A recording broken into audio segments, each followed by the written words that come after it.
മക്കയിലെ മസ്ജിദുൽ ഹറാമിൽ നിന്ന് 4 കിലോമീറ്റർ അകലെയുള്ള നൂർ മലയുടെ മുകളിലേക്കാണ് ഇന്ന് ഞങ്ങളുടെ യാത്ര. ജബലുന്നൂർ എന്നറിയപ്പെടുന്ന പർവ്വതത്തിൻ്റെ താഴ്ഭാഗമാണ് നിങ്ങൾ കണ്ടുകൊണ്ടിരിക്കുന്നത്. ഈ പർവ്വതത്തിൻ്റെ മുകൾ ഭാഗത്ത് സ്ഥിതി ചെയ്യുന്ന ഹിറാ ഗുഹയാണ് ഞങ്ങളുടെ ലക്ഷ്യം. 642 മീറ്ററാണ് ഈ പർവ്വതത്തിൻ്റെ ഉയരം. 1.5 മണിക്കൂറിലേറെ സമയം വേണം മലയുടെ മുകളിലെത്താൻ. ഇത്രയേറെ ടൂറിസം വകുപ്പ് വിശാലമാക്കിയ നടപ്പാതയും പടവുകളും ഉണ്ടായിട്ടും കയറി തുടങ്ങിയപ്പോൾ തന്നെ പലരും ക്ഷീണിതരായി തുടങ്ങി. പലരും പകുതി എത്തിയിട്ട് ബാക്കി കയറാനാകാതെ തിരിച്ചിറങ്ങുകയും ചെയ്തു. എങ്കിലും പ്രായമായവരും സ്ത്രീകളുമൊക്കെ അവരുടെ മനസ്സാന്നിധ്യം കൊണ്ട് ത്യാഗോജ്ജലമായ മുത്തുനബി സല്ലല്ലാഹു അലൈഹി വസല്ലമ തങ്ങളുടെ ജീവിതത്തിൻ്റെ ഏടുകളിലെ സുപ്രധാന സംഭവങ്ങൾക്ക് സാക്ഷ്യം വഹിച്ച ഹിറാ ഗുഹയിലെത്തണമെന്ന ആശയോടെ ഈ മലഞ്ചെരുവിലേക്ക് നടന്നെടുക്കുന്നുണ്ട്. ആദ്യമായി ഞങ്ങൾ കയറി വരുമ്പോൾ ചുരം പോലെ നിർമ്മിക്കപ്പെട്ട ഈ പാതയോരത്ത് വിശ്രമത്തിനായി ഇരിപ്പിടങ്ങളും സംവിധാനിച്ചിട്ടുണ്ട്. പിന്നെയും മുന്നോട്ട് ഗമിച്ച് ആദ്യത്തെ ചുരം പോലെയുള്ള നടപ്പാത തീരുമ്പോൾ തന്നെ മനസ്സിന് കുളിരുള്ളൊരു കാഴ്ചയാണ് കാണുന്നത്. മക്കയിലെ വിശ്വപ്രസിദ്ധമായ ക്ലോക്ക് ടവർ നമുക്കവിടെ നിന്ന് കാണാൻ സാധിക്കുന്നു എന്നുള്ളതാണ് ഏറ്റവും മനോഹരമായ കാഴ്ച. കിന്നാരം പറഞ്ഞിരിക്കുന്ന ഒരു പറ്റം മാടപ്രാവുകൾക്ക് വേണ്ട തീറ്റകൾ കൊടുത്ത് ആളുകൾ സന്തോഷിപ്പിക്കുന്നതും ഇവിടെ കാണാൻ സാധിച്ചു. നല്ലൊരു വ്യൂ പോയിൻറ്റിലേക്കാണ് ആദ്യം തന്നെ എത്തിയത് എന്നുള്ളത് വളരെ മനസ്സിന് സന്തോഷം പകരുന്ന കാഴ്ചയാണ്. അത്യാവശ്യം ഇരിക്കാനുള്ള വിശ്രമ കേന്ദ്രങ്ങളും ഇവിടെ ടൂറിസം വകുപ്പ് ഒരുക്കിയിട്ടുണ്ട്.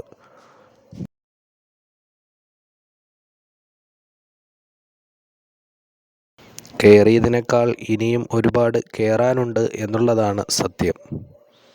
എങ്കിലും ഇവിടെ നിന്ന് നോക്കുമ്പോൾ ഹറമിലെ ചുറ്റുവട്ടത്തുള്ള ബിൽഡിങ്ങുകളൊക്കെ ചെറിയ കെട്ടിടങ്ങളായി നമുക്ക് അനുഭവപ്പെട്ടു തുടങ്ങിയിട്ടുണ്ട്.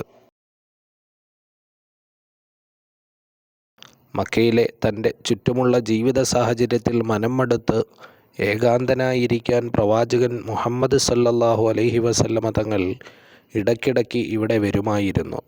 ഏകാന്തമായ ഇരുത്തവും തിരിച്ചുപോക്കും 3 വർഷത്തോളം നീണ്ടു. അങ്ങനെയിരിക്കെയാണ് മുത്തുനബി സല്ലല്ലാഹു അലൈഹി വസല്ലമ തങ്ങളുടെ സവിധത്തിലേക്ക് മലക്ക് ജിബ്രീൽ അലൈഹിസ്സലാം അള്ളാഹുവിൻ്റെ വചനങ്ങളുമായി കടന്നു വരുന്നത്. അല്പനേരത്തെ വിശ്രമത്തിന് ശേഷം വീണ്ടും ഞങ്ങൾ യാത്ര ആരംഭിച്ചു. ഇതുവരെ നടന്നു വന്ന വഴികളിൽ നിന്ന് വ്യത്യസ്തമായി സ്റ്റെപ്പ് കയറി മുകളിലേക്ക് പോകാനാണ് പിന്നീട് തീരുമാനിച്ചത്. കുറേ ആളുകൾ മുകളിൽ നിന്ന് താഴേക്ക് ഇറങ്ങി വരുന്നത് കാണാൻ സാധിക്കുന്നുണ്ട്.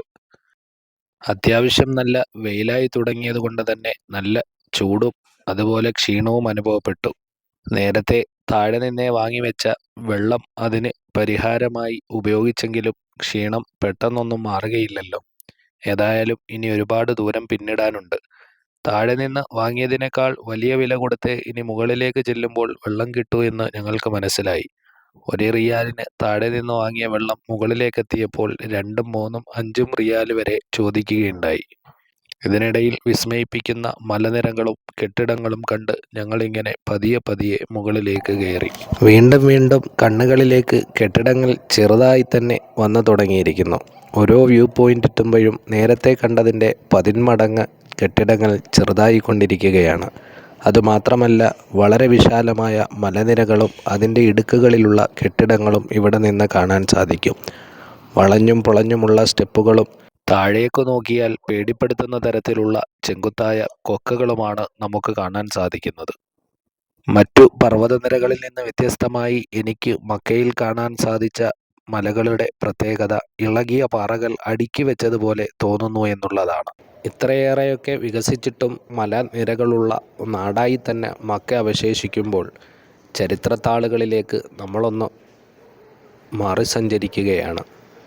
നൂറ്റാണ്ടുകൾക്ക് മുമ്പ് മഹാനായ ഖലീലുല്ലാഹി ഇബ്രാഹിം നബി അലൈഹിസ്സലാമും മകൻ ഇസ്മായിൽ നബി അലൈഹിസ്സലാമും മഹദിയായ ഹാജറ ബീവി റളിയല്ലാഹു അൻഹയും ഈ മലനിരകളിലേക്കാണല്ലോ കടന്നു വന്നതെന്ന് ഓർക്കുമ്പോൾ വല്ലാത്ത സങ്കടം തോന്നി.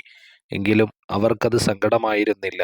ഈമാനികമായ ബലം കൊണ്ട് ആ മകനും ഉമ്മയും പാപ്പയും കാണിച്ച ത്യാഗോജ്ജലമായ മാർഗങ്ങളാണ് ഇന്ന് ഈ കാണുന്ന ജനത മുഴുവനും പിന്തുടരുന്നത് എന്നുള്ളത് വളരെ വലിയ വാസ്തവമാണ്. അന്നവർ വിളിച്ച വിളിക്ക് ഉത്തരം ചെയ്തുകൊണ്ടാണല്ലോ ഹജ്ജിനും ഉംറയ്ക്കുമൊക്കെ ഈ ലോകത്തിൻ്റെ നാനാദിക്കുകളിൽ നിന്ന് വിശ്വാസികൾ ഒഴുകിയെത്തുന്നത്. അവരോടൊപ്പം നാളെ സ്വർഗത്തിൽ അള്ളാഹു നമ്മളെ ഒരുമിപ്പിക്കട്ടെ. നമ്മളിപ്പോൾ നിൽക്കുന്നത് ജബലുന്നൂർ പർവ്വതത്തിൻ്റെ ഏറ്റവും മുകളിലാണ്. ഇവിടെ ധാരാളം ആളുകൾ നിസ്കരിക്കുകയും ദുആ ചെയ്യുന്നതുമൊക്കെ നമുക്ക് കാണാൻ സാധിക്കുന്നുണ്ട്. ചെങ്കുത്തായ വഴിയിലൂടെ മുകളിലെത്തി 20 മീറ്റർ താഴോട്ടിറങ്ങിയാലേ ഗുഹയിലേക്കെത്താൻ സാധിക്കുകയുള്ളൂ. മുകളിൽ നിന്നുള്ള വല്ലാത്ത വ്യൂ പോയിൻ്റുകളാണ് ഇവിടെ നമുക്ക് കാണാൻ സാധിക്കുന്നത്. പക്ഷേ ഈ നിൽക്കുന്നവരൊന്നും നോക്കുന്നത് ഈ വിസ്മയിപ്പിക്കുന്ന കാഴ്ചകളിലേക്കല്ല, മറിച്ച് താഴെ സ്ഥിതി ചെയ്യുന്ന ഹിറാ ഗുഹയിലേക്കാണ് എന്നതാണ് വാസ്തവം. ഏതായാലും നമ്മളവിടേക്ക് ഇറങ്ങിച്ചെല്ലുകയാണ്. നേരെ നമുക്കിനി നടന്നു ചെല്ലാനാകുമെന്ന് കരുതുന്നില്ല. പാറക്കെട്ടിൻ്റെ മുകളിലൂടെയും താഴ്വശത്തുകൂടെയും അതിൻ്റെ ഇടയിലൂടെയുമൊക്കെ ആളുകൾ സഞ്ചരിക്കുന്ന കാഴ്ചയാണുള്ളത്. നേരെ നടന്നു കയറൽ പ്രയാസമായ ഈ ഗുഹയിലേക്ക് എത്തണമെങ്കിൽ ചരിഞ്ഞ് ഈ പാറക്കെട്ടുകൾക്കിടയിലൂടെ നമുക്ക് നടന്നു പോകണം.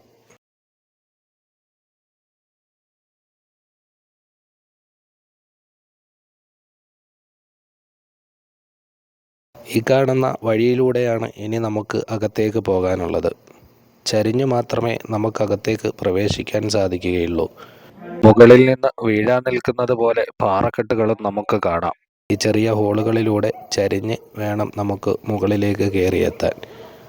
സാഹസപ്പെട്ട് അങ്ങനെ അൽഹംദുലില്ലാ, അല്ലാഹുമ്മ സ്വല്ലി അലാ സയ്യിദിന മുഹമ്മദിൻ വസല്ലിം, എനിക്കും അവിടെ എത്താൻ സാധിച്ചു. അൽഹംദുലില്ലാ. നമ്മൾ ഇറങ്ങി വന്ന വഴിയാണ് ഈ കാണുന്നത്. ഈ വഴികളിലൂടെ നടന്ന് ഇപ്പുറത്തെത്തിയ എന്നെ അത്ഭുതപ്പെടുത്തിയത് ഇനി ഇവിടെയുള്ള തിരക്കാണ്. ഹിറാ ഗുഹ ഈ കാണുന്നതാണ്. ഈ ഗുഹയിൽ എല്ലാവർക്കും ഒരുമിച്ച് കയറാൻ സാധിക്കില്ല.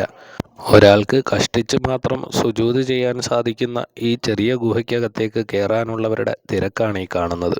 കയറാൻ സാധിക്കുമോ എന്ന് ഒരു വേള ഭയപ്പെട്ട ഒരു സ്ഥലമാണിത്. അൽഹംദുലില്ലാ, എനിക്കും അവിടെ എത്താനും അവിടെ സുജൂദ് ചെയ്യാനും 2 റക്അത്ത് നിസ്കരിക്കാനുമൊക്കെ അവസരം ലഭിച്ചു. അൽഹംദുലില്ലാ. അവിടെ നിന്ന് നോക്കിയാൽ നമുക്ക് കാണാൻ സാധിക്കും പരിശുദ്ധമായ കഅബാലയം സ്ഥിതി ചെയ്യുന്നതിൻ്റെ ചുറ്റുവട്ടത്തുള്ള പള്ളിയും ക്ലോക്ക് ടവറുകളുമെല്ലാം. മുത്തനബി സല്ലല്ലാഹു അലൈഹി വസല്ലമ തങ്ങൾ മക്കയിലെ ജീവിതത്തിൽ ജനങ്ങൾ കാണിക്കുന്ന അന്ധവിശ്വാസങ്ങളിൽ മനമെടുത്ത് ഈ ഗുഹാമുഖത്ത് വന്ന് പരിശുദ്ധമായ കഅബയെ നോക്കിയിരിക്കുമായിരുന്നു എന്ന ചരിത്രങ്ങളിൽ കാണാം.